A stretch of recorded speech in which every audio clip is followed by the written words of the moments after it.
So I thought I'd share my story and some of the things that I learned about changing careers. So let's get to it. Okay, so this is the short version, so you don't have to listen to the 9-minute version.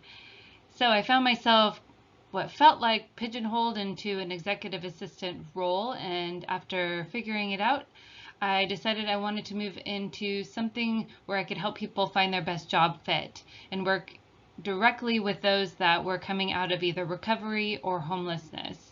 So that's what I would have called career services. So here's what I thought was going to happen. I thought as long as I rewrote my resume, did a little bit of research, got some experience, and did my diligence in looking for jobs, that not too soon later I would find a job in career services.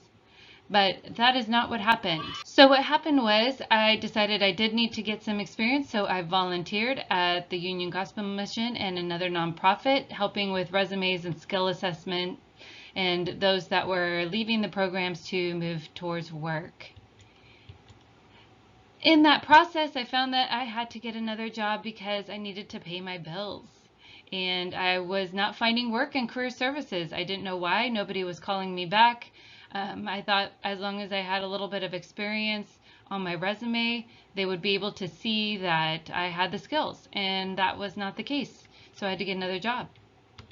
And what I figured out was that I was not actually looking for a job in career services. So I went into a career center at a technical college where I had been applying, and I asked them to look at my resume, give me some feedback, and they said that I didn't have the experience that they're looking for. They were looking for recruiting experience because they did a lot of recruiting of students and enrollment and all of those types of things. And that was not on my resume, and that's actually wasn't the direction I wanted to go.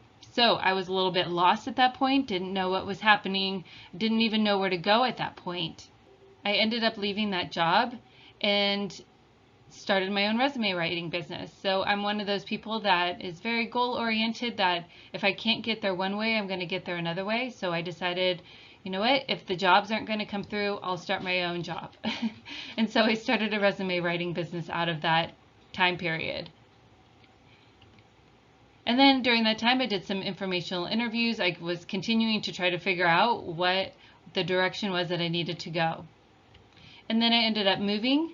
And through that time, went to a smaller town, which probably helped out in the fact of me understanding what to apply for, because there was fewer jobs to apply.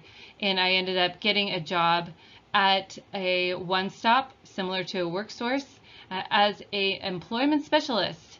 And that was the term that I was supposed to be looking for this whole time, was employment specialist, not career services. Because in social services, they don't necessarily call it career services. They much more focus on employment or workforce. So it was through that I got my first job as an employment specialist and made my way into what I thought was career services and actually was workforce development. So that is my story as fast as I could do it.